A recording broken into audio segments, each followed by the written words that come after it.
Olá! Você já ouviu falar em tacacá, rabada no tucupi e linguiça artesanal de carne de sol? Esses são somente alguns dos pratos típicos e específicos do norte e nordeste do Brasil, regiões riquíssimas gastronomicamente devido à sua grande miscigenação étnica e cultural. Muitas vezes, quando pensamos nessas culinárias, as associamos com pratos como o mocotó e o baião de dois, que já estão no imaginário coletivo e não fogem nada do óbvio. Porém, a identidade brasileira é única. Cada região, estado ou cidade tiveram diferentes influências culturais em sua formação, e a cozinha de cada uma reflete o multiculturalismo do país em seus pratos e comidas tradicionais. E é sobre isso que a jornalista Maju Farias escolheu se aprofundar em seu projeto de trabalho de conclusão de curso na Universidade Presbiteriana Mackenzie. A série documental conta com 2 episódios sobre os restaurantes Casa Tucupi e Jesuíno Brilhante, que exploram as regiões do Acre e Rio Grande do Norte, respectivamente, mostrando os pratos e dando voz aos responsáveis desses locais. A minha convidada de hoje é a Maju Farias, e é ela quem vai nos contar detalhes sobre o projeto. Eu sou Giovana Carvalho e o MAC Entrevista está só começando. Maju, seja bem-vinda ao MAC Entrevista e muito obrigada por ter aceitado o convite. Não, eu que agradeço pelo convite. Então vamos lá. O que te levou a escolher esse tema? Então, eu sempre soube que eu quis misturar um tema de gastronomia e cultura, porque sempre foi algo que me envolvi muito, eu sempre gostei muito, me traz lembranças de quando eu era menor, né, da minha infância com a minha família e tal. E eu sei que todo esse caminho foi percorrido, essa minha paixão, né, que eu tenho pela cultura e pela gastronomia foi por toda essa trajetória, assim, pessoal. E eu sabia que o meu tema tinha que ser sobre isso, sobre gastronomia, não tinha jeito. Então eu só fui pensando em possibilidades que eu pudesse ter para juntar e ter um tema possível, né, de ser realizado, e aí foi como surgiu. Nossa, que legal. E você acabou falando de infância. Eu vi que na sua dedicatória você comentou que a sua mãe foi uma das influências para você escolher esse tema. Então, por quê? Da minha mãe ser minha influência? Isso. Então, na realidade, é mais nesse sentido, como eu fiz jornalismo, né, na faculdade, me formei agora, a minha mãe sempre foi uma companheira no sentido de sempre estar me sugerindo pautas, feedbacks e tal. Ela sempre quis, ela via um tema assim legal, falava, que legal, fala sobre isso, faz um vídeo sobre isso e tal. E no começo do meu TCC eu tive uma certa dificuldade, eu atrasei um semestre, né, para conseguir fazer o meu TCC.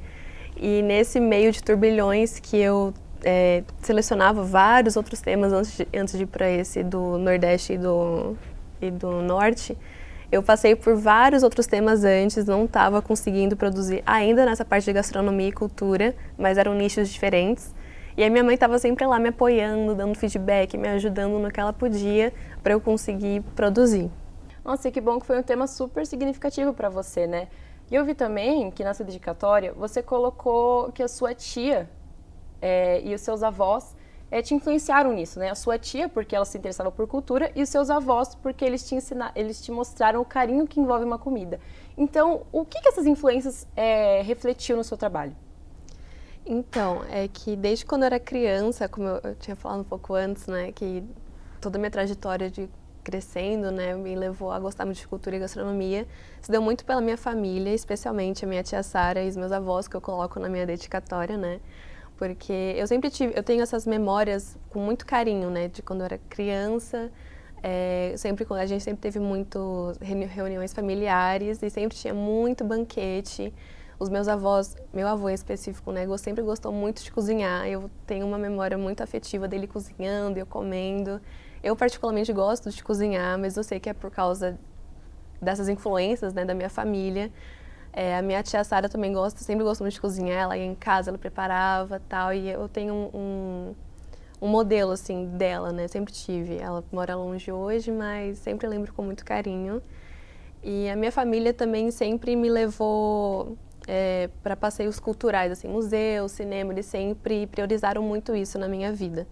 Então, toda essa minha paixão que eu queria levar para o meu TCC, eu sei que muito se deve a eles. Então, eu fico muito grata. Né? E fazer um trabalho desse é bem complicado, né? qual que foi o maior desafio? Ai, olha, foi vários. Eu consigo citar dois. O primeiro, como eu falei, né, eu atrasei um semestre. Eu não estava conseguindo achar fontes nos meus temas anteriores, que ainda envolvia gastronomia e cultura. Mas eu estava tendo muita dificuldade de encontrar fonte, eu achei que seria mais fácil, trocava de tema, ia atrás de fonte, também não conseguia. Isso foi, para mim, um terror traumatizante. E o segundo foi depois, quando eu já estava com o meu tema fixo, né, que foi o que eu consegui produzir, foi na hora de montar o roteiro, né, que eu já tinha feito um roteiro antes na minha cabeça, só que eu achei que estava muito quadrado, muito como se fosse uma reportagem de jornal. Eu fiquei, não, mas não é assim, né, tem que ser mais dinâmico, tem que ser mais interativo, não sei. E aí foi quando eu já tinha todas as filmagens, já tinha tudo, tava na hora de editar, né? E eu que ia editar, eu fiquei, isso não tá ficando muito legal. Aí foi meio que repensando as coisas contra o tempo, né? Que já tava ali o período de entrega. Foi desafiador, mas eu gostei do resultado final, né? Valeu a pena. Sim, na prática, quando a gente coloca na prática, fica tudo mais difícil, né? E pesquisando, né, fazendo as pesquisas para o seu trabalho, a culinária tanto do Acre, tanto do Rio Grande do Norte, Nordeste, você sente que a sua visão sobre o Brasil mudou? Não só, tipo, gastronomicamente, mas culturalmente também? Sim, com certeza. Eu entrei uma pessoa antes de fazer as etapas, né, do projeto e saí completamente outra. Porque eu tinha uns preconceitos na minha cabeça, umas ideias na minha cabeça que seria isso. Alguns lugares, por exemplo, do Nordeste que eu já viajei, eu adoro comida nordestina, achei que não tinha nada que eu pudesse aprender mais. Mas ainda assim, eu gostaria de contar essa história, né, no meu TCC, tanto é que eu coloco, né, no Jesuíno Brilhante. Mas eu fui aprendendo várias outras coisas que eu não imaginei aprender. Eu tive outras entrevistas também que eu acabei não colocando, mas eu também entrevistei um restaurante do Mato Grosso do Sul e outro do Sudeste aqui, né, de comida caipira e tal.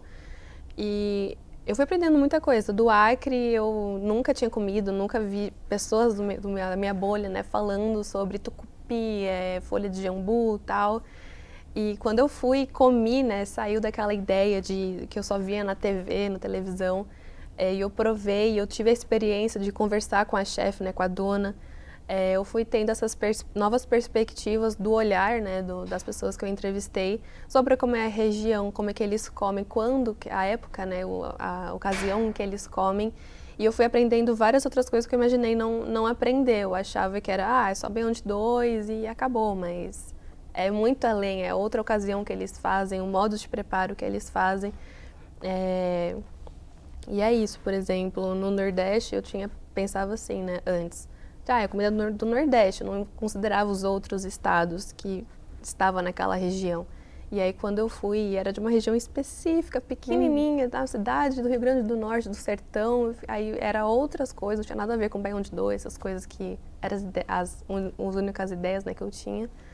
Então foi bem legal aprender essas novas coisas de lá, né, e mostrar para vocês, né, que foi todo esse processo que eu queria trazer também. Sim, eu mesma, quando eu fui fazer as pesquisas, né, eu assisti o seu documentário, eu fiquei, nossa, eu nunca tinha ouvido falar em tucupi, rabada enfim, tem muitas coisas, né? E você também comentou que você descobriu muitas coisas, né? O que você consegue me dizer algo que você não sabia e que você só descobriu, você só entendeu depois que você desenvolveu o projeto? Consigo dizer várias, mas vou deixar duas que acho que foram o que mais me surpreenderam, né? No Acre, quando eu fui, né, na casa do Cupi, a Amanda, eu comia as comidas de lá do restaurante, mas ela também me contou algumas histórias de como é lá no Acre, né? Ela me falou que lá tem muita influência libanesa. Eu não tinha ideia nenhuma. Nossa, nem eu. Assim, não passava pela minha cabeça mesmo. E ela falou, né, que muita comida de lá também tem a influência de lá, algumas especiarias, o charuto, né, que eles fazem não sei nem dizer com o que eles fazem, mas é uma comida. Eu fiquei, gente, não imaginava que tinha influência libanesa lá, nunca ia passar pela minha cabeça. E a outra infelizmente eu não coloquei no meu TCC, no produto final, mas no Mato Grosso do Sul, lá eles têm muita influência japonesa, que é a segunda cidade depois de São Paulo, né, que com mais japoneses lá de descendentes. E lá, um prato tradicional de lá é um soba, que é uma comida japonesa. Nunca ia passar pela minha cabeça também. E é tão forte lá que virou patrimônio, né? É imaterial da cidade. E todo mundo come lá, já não é mais tão japonês, é mais mato-grossense do sul, né? Com os ingredientes de lá. Mas eu achei muito legal essa fusão, né? Que tem e é muito importante pra lá. Eu conversei com o pessoal e todo mundo sabe, todo mundo come. Eu fiquei, nossa, eu não esperava por essa. Sim, engraçado que a gente que tá aqui no Sudeste, né? A gente acaba não tendo noção disso. Que nem, eu nunca ia imaginar que no Acre tem influência libanesa na culinária, caramba. E você experimentou? Você chegou a experimentar algum? O soba eu experimentei, eu fui em todas as entrevistas que eu fiz, eu ia, conversava com a chefe, pedia uma comida para eu experimentar, até para eu contar um pouquinho da história no TCC, né, tipo das minhas novas descobertas, né, do que eu fui aprendendo ali nos restaurantes. E eu achei gostoso, assim, é que eu gosto muito de comida japonesa, já comi, mas foi muito interessante ter essa perspectiva, beleza, é um soba, mas do Mato Grosso do Sul, com carne de lá, né, carne bovina de lá, com os ingredientes de lá, o caldinho, né, com que eles preparam com o sabor que eles gostam, né? Eu fiquei, nossa, que engraçado, né? Isso aqui já não é tão mais japonês, já é mais brasileiro ali daquela região. Sim. Então, é engraçado experimentar e começar a girar umas chavinhas na sua cabeça.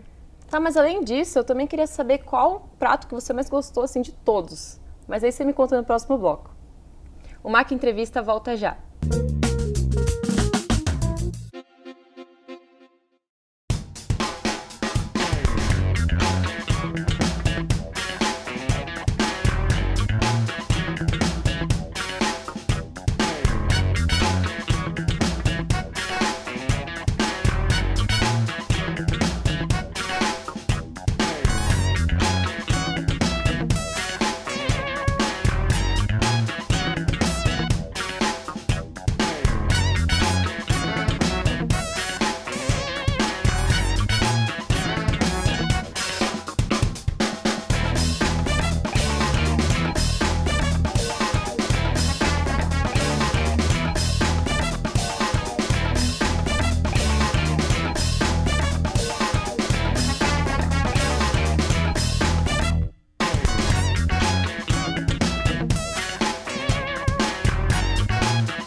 O Mac Entrevista está de volta.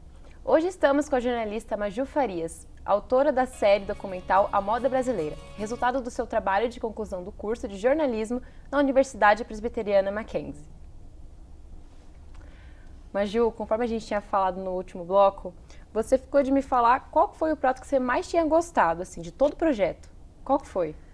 Então, o que eu mais gostei foi na Casa do Tucupi, quando eu comi o tacacá. Foi uma experiência muito diferente. Assim, até hoje eu fico muito surpresa. Eu experimentei o caldo, né, de tucupi, que tem a folha de jambu, que é uma loucura, não sei nem explicar. É que eu quero evitar dar spoiler para quem for experimentar, né? Mas é uma experiência muito diferente. Eu acho que não dá nem para tentar imaginar. E eu, por exemplo, gostei tanto, assim. A chefe até me falou, né, que é uma coisa que você odeia ou você ama, assim, não tem meio termo, é um punch, assim. Eu achei muito interessante, mas é realmente bem forte. E eu gostei tanto, eu acho que eu gostei mais pela experiência, assim, que eu voltei uma segunda vez com meu namorado. Nossa. E estou para voltar com a minha família. Nossa, que legal! E a gente até comprou uma cachaça de jambu, porque é realmente uma planta que é diferenciada. Nossa, depois dessa eu tô até com vontade de experimentar. Acho que eu vou lá na Casa do Tucupi. Mas agora falando mais de termos técnicos, por que você optou fazer o TCC em formato de documentário? Então, eu sempre gostei de audiovisual, de tirar foto, assim. Aí, com a faculdade, eu fui aprendendo sobre edição de vídeo, a gravar com câmera, né, com vídeo e tal. Me apaixonei, é uma área que eu quero seguir. Falei, bom, então por que não terminar a minha faculdade, né, com uma coisa que eu quero produzir, uma coisa que eu quero seguir na minha carreira, com audiovisual. Então, eu vou juntar coisas ali que eu quero. E também porque no meu trabalho, desde o início, né, antes mesmo de eu atrasar um semestre, eu já sabia que seria um trabalho extremamente visual. E até mesmo pandemia isso ia atrapalhar, que eu não ia conseguir ser presencial, tal, enfim. Então, era mais por conta dessas duas coisas. Entendi. E assistindo o seu documentário, eu achei muito legal que você usou um formato diferente, né? Você usou ilustrações, como se fosse um diário também, como se fosse uma folha de caderno. Qual foi essa ideia? Por que você sugeriu fazer isso? Então, foi um processo, uma montanha-russa, né? Isso de como surgiu essa animação. Como eu falei, eu queria fazer audiovisual e antes, para mim, no meu roteiro, estava muito quadradinho, assim, parecia uma reportagem. Eu falei, não, precisa ser mais dinâmico. Como é que eu vou deixar mais dinâmico? Eu falei, vou me transformar numa personagem, né? Que eu consigo contar a história melhor. Só que eu já tinha todas as filmagens, eu já estava na parte de edição. E eu fiquei, não dá tempo de eu me gravar minha carinha, eu comendo, porque todas as cenas ele estavam em terceira pessoa, né? Não me apareceu. Eu fiquei, beleza, eu até consigo me colocar ali como primeira pessoa, mas não ter uma cena minha não vai ficar completo. Eu fiquei, tá, então eu vou colocar uma animação aqui no começo para contar essa coisa, minhas perspectivas pessoais comigo lá, né? O desenho ficou até bem parecido. Aí eu pedi para um amigo fazer, um colega, e aí ele produziu para mim, eu fiquei direcionando, né, produzindo junto com ele, pra gente alinhar todas essas coisas. Nossa, ficou muito boa essa ideia, eu adorei. Ficou muito boa mesmo.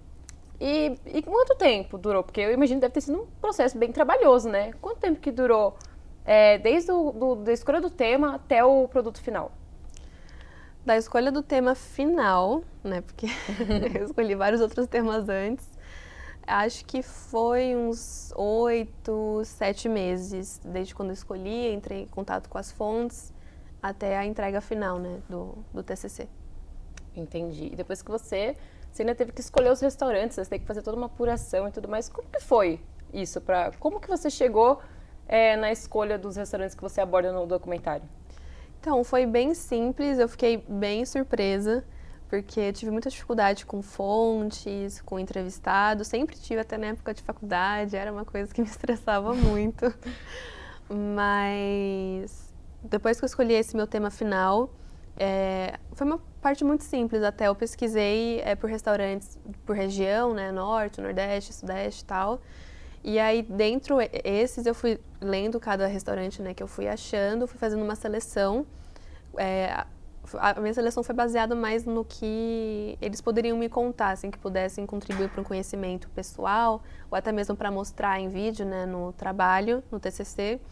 Então, foi bem simples, assim, eu selecionei 3, aí o primeiro que eu selecionava entrava em contato e eu já conseguia, assim, marcar uma entrevista. Foi até uma coisa que me surpreendeu bastante, porque, nossa, tá sendo mais fácil do que eu imaginei, e aí foi tudo mar de rosa, assim, foi bem tranquilo, assim, de conseguir. Ai, que bom que deu tudo certo, né? Foi mais fácil do que você esperava. Mas e o processo de gravar as entrevistas? Como que foi o relacionamento, assim? Se deu tudo certo? Deu tudo certo, todos foram muito solícitos, assim. A Amanda, em especial, foi a minha primeira entrevistada. Eu achei ela uma gracinha. Ela falou que estava pensando, quando eu falei que era do Mackenzie e tal, ela falou que quase estudou aqui e tal. Aí o relacionamento já começou muito bem, né? E ela sempre foi querendo me ajudar e tal. Quando eu fui no restaurante, eu pedi as comidas para comer, né, experimentar. Ela deu de graça, assim, né, porque eu estava fazendo uma degustação. Ela foi me falando todas as histórias do prato, me explicando. Na entrevista também, quando eu ficava nervosa, eu estava tremendo, né? Ela falou, não, fica tranquila. Aí a gente foi batendo um papo, eu fui ficando mais tranquila durante, né? Mesma coisa, especialmente, né, nos 2 que eu fiz a entrevista pro trabalho final. O Rodrigo, do Jesuíno, ele também foi... tava um pouco apressado, deu pra sentir, então eu fui ficando nervosa pra não ter que atrapalhar, aquela coisa, né, quem tá do outro lado, você fica, ele acho que ele tá com pressa, acho que eu vou um pouco mais rápido então. Mas também super fofinho, também ganhei comida de graça nesse dia, então nada a reclamar. Foi engraçado também que nas 2 entrevistas, eu acho que em todos os restaurantes que eu fui, na verdade, o que me deixava mais nervosa é porque o Lorenzato já tinha ido, um professor aqui do Mackenzie, e ele já tinha feito as entrevistas, pelo menos com a Amanda e com o Jesuíno, eu já sabia que tinha rolado uma entrevista, aquela coisa da Veja, né, esqueci o nome agora, é Comer e Beber. Tem uma premiação. Sim. E ele já tinha ido em todos os anos que eu fui, já teve uma entrevista, eu fiquei, meu Deus, que nervoso, sabe? Nossa. Porque o professor já veio aqui, eu estou vindo, tem que estar à altura, né? Uhum. Mas aí os 2 me deixaram bem tranquilos. Não, e você conseguiu, ficou ótimo. E comida de graça, gente, tudo, né? Tudo. Meu Deus. E na introdução do seu TCC, você até comentou que a ideia do projeto todo era fazer um episódio de cada região, cada lugar. Já foram feitos 2 episódios, e você tem vontade, você pretende levar adiante? Então, sim. Aí quando eu apresentei, a ideia original, na verdade, era para ter apresentado as 5 regiões, mas eu vi que eu tinha conseguido as 4 entrevistas, mas eu não ia conseguir a 5ª a tempo, né, de entregar. E aí eu fui pensando em outras maneiras de entregar esse material. Eu falei, bom, então eu vou fazer apenas 2, piloto, né, para ver como que o público recebe, não sei o quê. Tem outras 2 já engavetadas, já estão comigo, mas seria uma ideia assim de continuar. Eu até pensei num plano futuro, né, para o tema, de não ficar só apenas nas regiões, mas também buscar pelas cidades, por comunidades, Sim. por coisinhas menores, né, e indo abordando cada comida típica, né, de um lugarzinho pequenininho, não deixar tão geral, e isso geraria muitos episódios, né, então pode ser um trabalho para a vida, né. Uhum. Nossa, daí é muitos mesmo. E muito legal a ideia do projeto, muito mesmo. E aí, agora falando, né, eu que estou quase a um passo, assim, de chegar nessa fase de TCC, que dica que você daria para quem está começando a produzir? Olha, a dica principal que eu daria foi uma coisa que eu me atrapalhei muito quando eu fiz, eu não recomendo isso para ninguém. Então, a dica que eu dou é planejar em paralelo o seu tema, mas em conjunto com as fontes, assim, para você ver o quão possível, quão alcançável é este tema, né? Então, enquanto você vê as possibilidades de temas, procurar por fontes, ver se essa fonte é alcançável, se te responderia, tal, para quando chegar na hora H de realmente produzir, você não ter uma surpresa ruim, né? E as pessoas não te responderem, não te retornar, e aí é quando começa toda a loucura, né? Então, eu acho bom, uma etapa principal e importante seria ver em paralelo possíveis fontes que te responderiam, né? Essa é a parte mais importante. Mas, Ju, adorei as dicas e eu já vou usar no meu trabalho de conclusão de curso quando eu for fazer. E eu queria te agradecer por ter se disponibilizado, por estar aqui com a gente hoje. Não, eu que agradeço, a conversa foi muito boa, adorei estar de volta aqui no Mackenzie, dando essa dica e toda essa conversa com vocês sobre o trabalho, e boa sorte no trabalho para você e para sua turma. Obrigada, eu aguardo os próximos episódios do documentário, viu? Pode deixar. E meu muito obrigada também a você, que nos acompanhou até aqui. Se você quer rever este ou outros episódios do nosso programa, acesse o canal da TV Mackenzie no YouTube. Até o próximo programa!